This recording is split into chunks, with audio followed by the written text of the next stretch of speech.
dimanche 1er juin, voilà, il fait gris. Il y a de la lumière, mais il fait grisâtre. On chipote un peu au motorhome, on a un petit peu rangé. Et puis là maintenant, il va vérifier l'huile avant de redémarrer. On va quand même faire un aller-retour sur la route panoramique. On se tâte vraiment pour Kirkenes parce qu'il fait froid. Il y a du vent, ils annoncent de la pluie demain. Je ne sais pas trop, on verra bien notre inspiration du moment. Alors, verdict. Pas une goutte d'huile de consommée.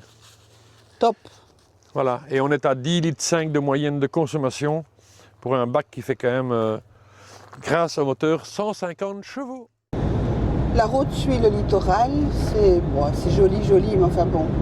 Ça suit en fait le Varanger Fjord, qui est un bras de mer qui se jette après dans la mer de Barents. On vient de passer Vardo, Vatso, je ne sais plus. Nous dirigeons en fait donc maintenant vers Vardo, plus loin, qui est une petite île que l'on va rejoindre par un tunnel sous-marin. C'est un endroit qui permet l'observation des oiseaux qui viennent nicher en masse le long de cette côte. On va voir ça. Mais le temps n'y est pas. On a vraiment l'impression d'être au bout du monde. La mer, il fait pas chaud, il fait 8 degrés. Le vent est assez frais, si je dis même froid. On est quand même près de l'océan glacial arctique. Et Mick est parti faire un petit tour d'inspection pour voir si il pouvait lancer sa canne avec une bonne veste. J'ai fait connaissance avec la police norvégienne. Bon, je m'étais dit, ça y est, comme Mick pêchait là en bas, je dit, on ne peut pas rester ici, on ne peut pas camper. Bon, alors qu'on campait pas, on ne peut pas pêcher. Non, en fait, c'était tout simple. C'était une petite campagne d'information pour nous dire que nous sommes dans une période de nidification des œufs. Et quand on se promène, il faut faire attention, on met les pieds pour ne pas casser les œufs des oiseaux. C'est une espèce, vraiment, c'est une période très intense, il a dit, et c'est une zone protégée pour les oiseaux. Alors moi, c'était un peu coït interrompu parce que je me retourne et je vois 2 4x4 de police autour du camping-car. Je dis, oui. Oh. Je replie bagage, je replie ma canne, je sors des rochers là. Évidemment, je me pète la binette, mais alors tout mon long avec ma valise et tout le bordel. Bon, on peut pas dire bordel. Non. Avec tout mon matériel. Et finalement, je vois Brigitte qui arrive. Quand la police est toujours là, je me dis, on va passer la nuit au chaud, gratos. Eh bien non, c'était pour prévenir, il ne fallait pas marcher sur les œufs. Alors, chez nous, quand on voit la police, on marche sur des œufs. Ici, on ne peut pas marcher sur les œufs. Et ici, ils sont venus à 2 ou 3 combis. 2 combis. 2 4x4, 4 personnes. Ici, ils ont assez de policiers. Hein, on ferait bien les envoyer un peu à Bruxelles. Hein. Mais très gentil, très souriant, très... et utilisant Google Traduction pour bien se faire comprendre. On peut pêcher, on peut camper n'importe où. C'était pas ça le problème. C'était les œufs des oiseaux, c'est tout. Bon voilà, et comme maintenant j'ai un peu mal au genou, j'ai replié les bagages en motorhome, je me suis bien étalé. Mais bon, voilà, rien de cassé, tout va bien. On continue. La police norvégienne est très sympa, c'est la preuve. Parce qu'il a même blagué, il a dit... Là, quand je dis je parle français, et il dit, je parle français comme une vache espagnole. C'est tout ce qu'il savait dire. On a beaucoup ri, très sympa. Voilà. Donc, la pêche au prochain numéro. Et bien sûr, il y a beaucoup de vent, c'est vrai, et il ne fait pas très chaud, mais c'était agréable. Ça nous change des cerfs, non pas des cerfs, des rennes, des élans, voilà des moutons et des agneaux. Bonjour les petits gars. C'est quoi ça? Ah, ça c'est un échappé des 24 heures vélo de Louvain-la-Neuve. Ici, c'est vraiment le paradis des moutons. Ah oui, il fait caca.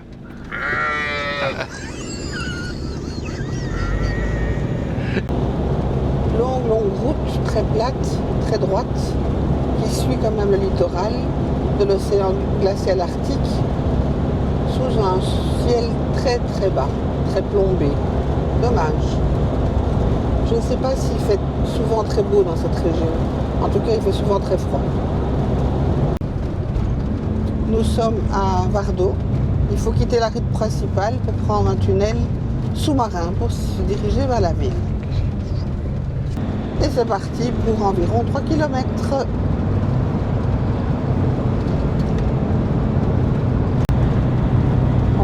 nouveau beau. Coucou, nous revoilà. Voilà, nous sommes à Vardo. Pas grand chose à faire, c'est sûr. C'était juste pour le plaisir d'y aller.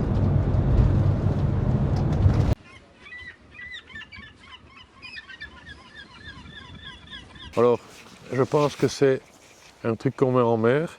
Une Wavescan, sonde oui. qui donne la température, le vent, je sais pas, oui, j'en sais rien, le courant, la température de l'eau. Voilà. J'ai vu ça dans un film, là, quand tous les océans commencent à se réchauffer, c'était des sondes comme ça. Donc j'imagine que c'est ça.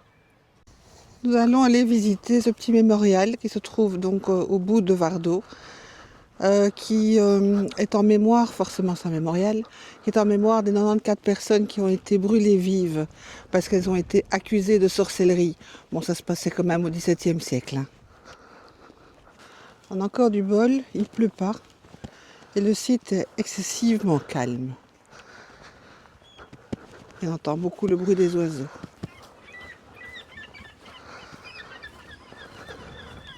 C'est un sanctuaire, hein. Très très spécial. Un peu oppressant, je dois dire. En plus, la porte s'ouvre toute seule derrière, à mon avis. Ils viennent nous dire bonjour.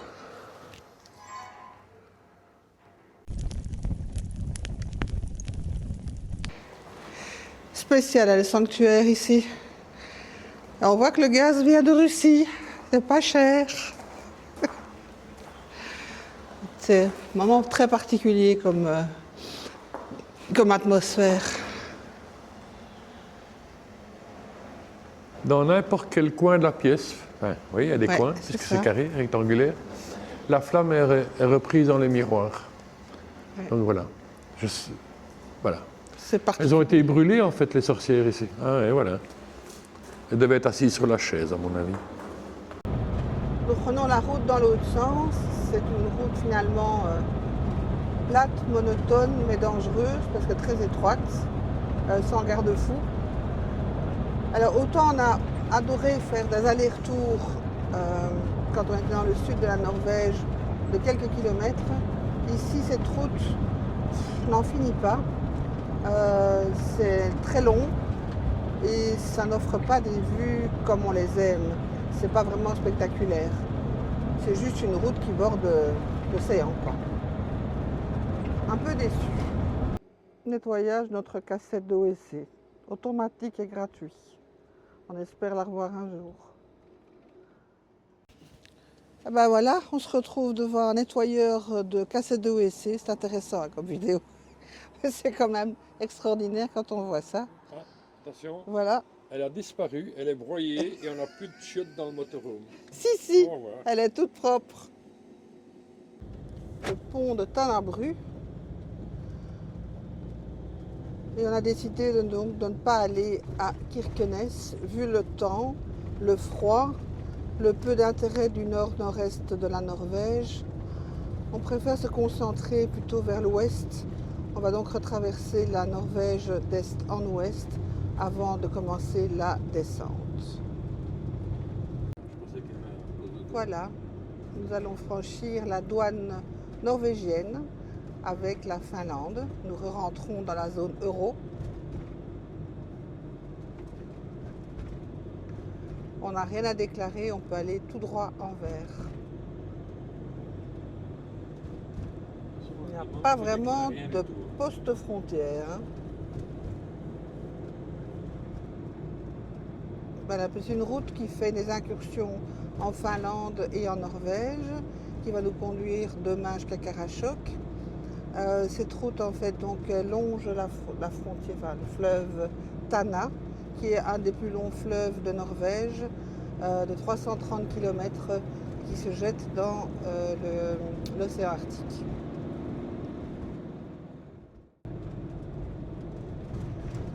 D'après ce qu'on peut voir, le finnois ou le finlandais, ça va être encore plus compliqué que le norvégien.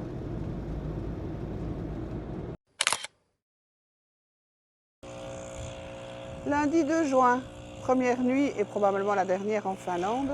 C'est pas qu'on n'aime pas le pays, mais c'était juste en fait parce qu'on a traversé là le fleuve Tana et qu'on s'est retrouvé en Finlande.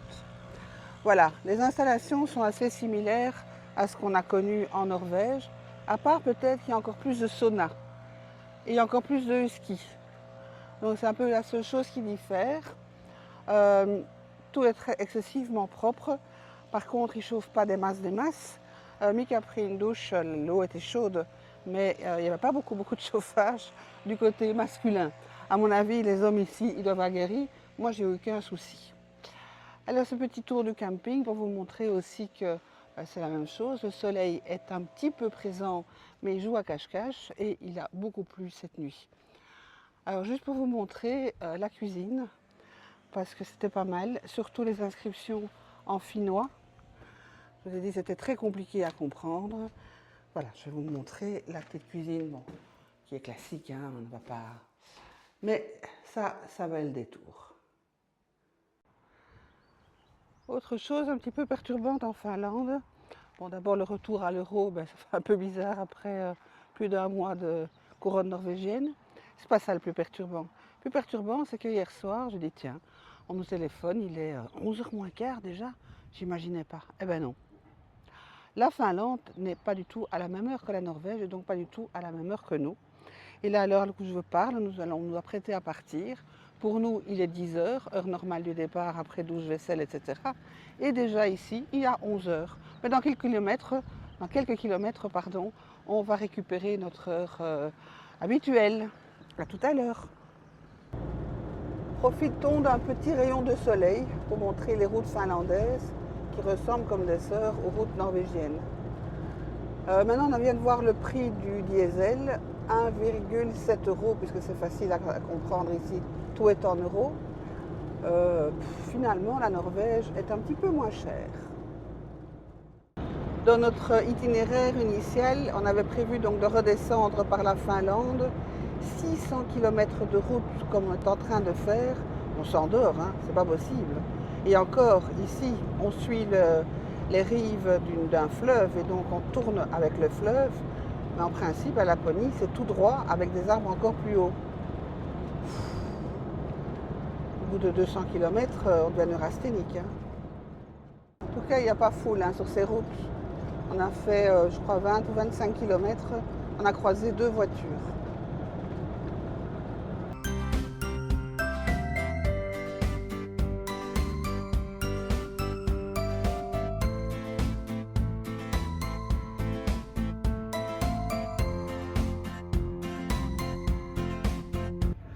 Avant de quitter la Finlande, on s'est arrêté dans un magasin pour un petit peu voir. C'était un shopping center, on trouve de tout.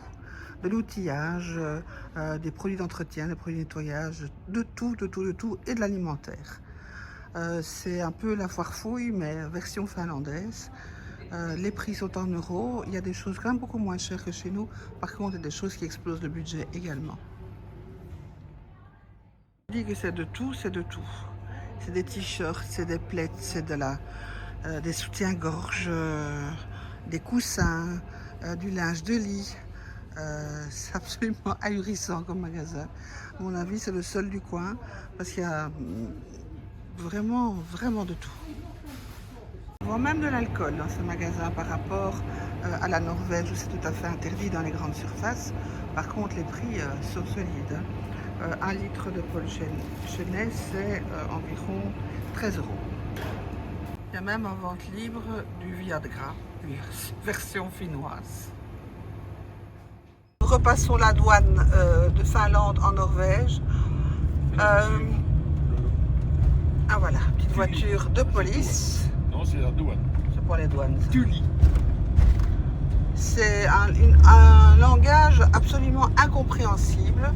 Mick cherchait un interrupteur qu'il n'a jamais trouvé. Il est tombé sur une dame qui parlait français extraordinaire. Et quand il a dit « je comprends rien à votre langue », elle a fait un petit signe désolé. C'est vraiment très compliqué parce que en plus du finnois, on a la langue sami qui s'en mêle et ça fait incompréhensible. J'ai regardé de l'alimentaire, un paquet de fromage par exemple. Il y en avait pour 170 grammes de fromage en tranches. C'était plus que 5 euros. Je n'ai pas acheté. Au lait de Rennes. Probablement au lait de Rennes, mais ça je n'ai pas su traduire. Mais visiblement sur l'étiquette il y avait un Rennes. Mais c'est quand même très très cher en Finlande. Voilà, on est passé. Alors c'est toujours écrit en SAMU. En Sami. SAMU c'est 110, chez nous c'est 112. Ah non, c'est SAMI. C'est du Sam. Oh là là. Nous revoici donc du côté norvégien. Ça change pas grand chose à la donne, il faut bien le dire. Eh ben, il s'était pas trompé dans la météo. Il pleut. Et je regarde la météo sur l'ensemble de la Norvège. Il pleut partout en Norvège. Nous allons bientôt arriver à Karasjok, la ville où se trouve le parlement des Samis. Les Samis en fait constituent la population lapone à 90%. Et ils ont leur propre parlement qui vote leurs propres lois. Parce que finalement, ça n'intéresse pas vraiment les Norvégiens du Sud, ce qui se passe en Laponie norvégienne. Et donc, ils ont leur propre drapeau, leur propre parlement, qui décide effectivement de tout ce qui est routier, etc., dans leur territoire. Les Samis, c'est environ 70 000 personnes, dont 40 000 se trouvent quand même en Norvège, le reste étant réparti en Finlande, en Suède et en Russie. Voilà, après avoir mangé un petit morceau dans un petit café pas trop cher, vraiment pour la Norvège, ça nous a semblé très raisonnable, 2 belles assiettes, café eau à volonté, une 30aine d'euros. C'était vraiment pas très très cher, je trouve. Bien mangé, on s'est réchauffé parce qu'il fait caille-caille. Et donc on va quand même aller voir ce parlement Sam de l'extérieur parce que je ne pense pas qu'à l'intérieur on puisse vraiment beaucoup visiter. Ouais, c'est pas mal, hein? Ça vaut le coup de faire une photo de là-haut. Ça représente en fait un lavou, c'est les tentes Sami traditionnelles, pour la petite histoire. Voilà, je suis à mon endroit, je suis au parlement des soumis. Des Samis, Ouais, enfin, ça, tu sais pas si les Samis sont pas soumis. ils sont pas sumo. J'ai déjà tout entendu ce matin, le Samu, les soumis, les sumo, tout. Allez, bonne journée à tous. Hein. On se marre. Hein. Nous continuons notre route vers l'Axelf, endroit que nous avons quitté il y a quelques jours pour aller explorer l'Est norvégien, le nord-est norvégien. La fatigue de cette route nord-est et la météo nous poussent un petit peu à s'arrêter aujourd'hui, un peu plus tôt que prévu. Essayer de nous poser un peu et ouais, le repos s'impose là. Quelle route, ça devient un petit peu plus animé. 6666 km depuis notre départ de Zélip. On va passer bientôt au compteur les 55 000 km. 166 heures de route. Et 166 heures de route. C'est déjà un bon petit bilan, je trouve.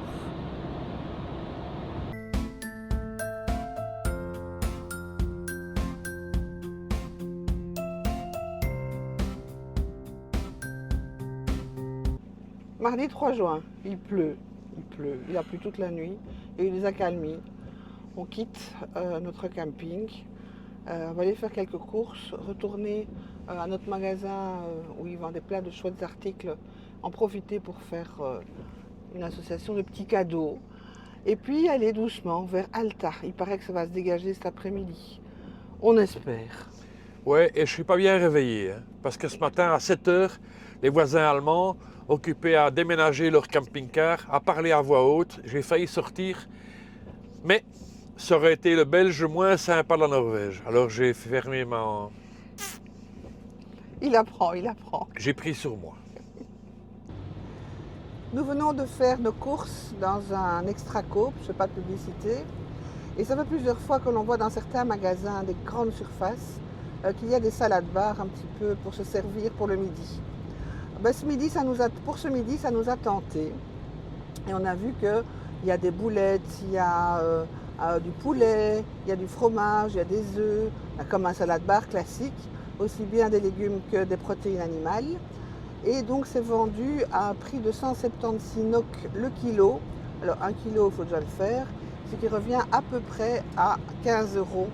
Ça peut être intéressant quand on est un peu en panne d'imagination pour un pique-nique du midi. Il a enfin arrêté de pleuvoir, c'est déjà une bonne chose. On s'est arrêté au petit magasin où on a envie de tout acheter. Bref, la carte Revolut en a pris un petit coup. Et pour le reste, eh bien, nous partons tout doucement vers Alta, toujours via la E6 qui est finalement la grosse nationale de Norvège. On va faire des petites incursions à gauche et à droite quand on va rejoindre tout l'ouest de la Norvège, en train un petit peu regarder tout ce qu'on peut encore faire pour ne pas réutiliser évidemment la même route qu'à l'aller.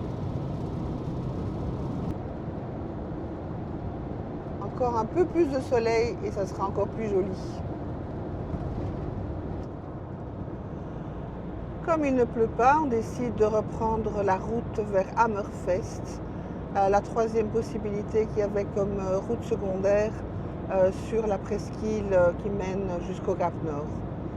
Bon, on espère qu'on ne va pas être déçus comme les autres villages. De nouveau, un énorme viaduc, le Gvalsbrua. Ouh là là.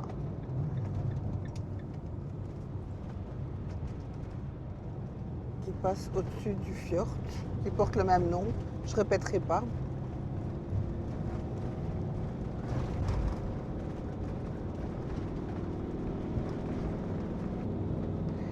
Et qui dit viaduc dit petit tunnel qui suit. Petit tunnel, fait quand même 2,3 km. Hein. Ils auraient peut-être pu avertir au début de la route qu'il était vraiment en très mauvais état. Il y a des travaux, il y a des nids de poules, c'est compliqué comme route. Il faut presque un 4x4 pour faire certains coins de Norvège. Nous sommes à Hammerfest. C'est une silhouette qui nous rappelle quelque chose. Voilà, nous sommes devant la pancarte qui nous explique que l'arc géodésique de Struve, que je ne connaissais absolument pas auparavant, c'est un réseau de triangulation qui s'étend donc de Hammerfest à la mer Noire et qui traverse 10 pays et qui est long de plus de 2800 km. C'est un arc géodésique qui a été construit en 1855 pour calculer avec précision la taille et la forme de la Terre. Et donc ça c'est le premier point qui a démarré en fait donc cet arc géodésique.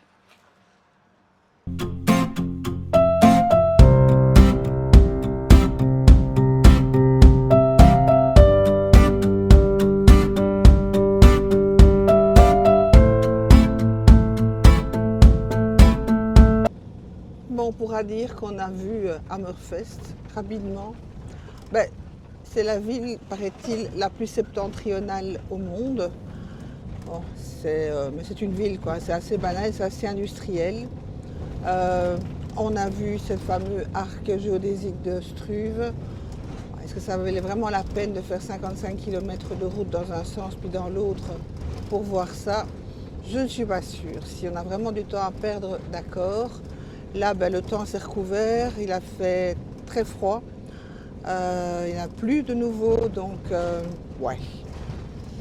C'était peut-être pas ce qu'il fallait faire aujourd'hui, d'autant plus que la route, évidemment, il faut la reprendre dans l'autre sens et que les zones de travaux sont quand même très longues et très dangereuses.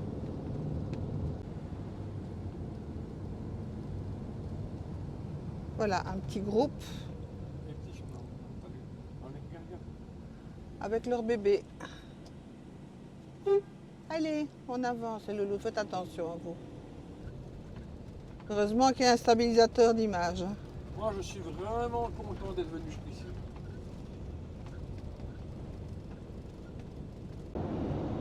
Nous reprenons la E6 vers Alta. Ça rechange de nouveau comme paysage. Allez les cocos. Des yeux partout ici. T'as jamais appris à regarder avant de traverser, toi? toujours peur que ça débarque sur la route, ces bestioles. Chaque fois, il me casse mon élan. C'est normal pour des rennes. Petit arrêt sur le bord de la route, juste parce que c'est beau, juste parce que Mick avait envie de faire voler le drone, après ces 3 jours de temps maussade et pluvieux, juste parce qu'on retrouve enfin les paysages que l'on adore, et juste pour vous montrer aussi comme notre gros doudou, il est dégueulasse. Avec la pluie, la boue et tout ce qu'il a reçu, dès qu'on trouve un Karcher, je pense qu'il passe à la douche.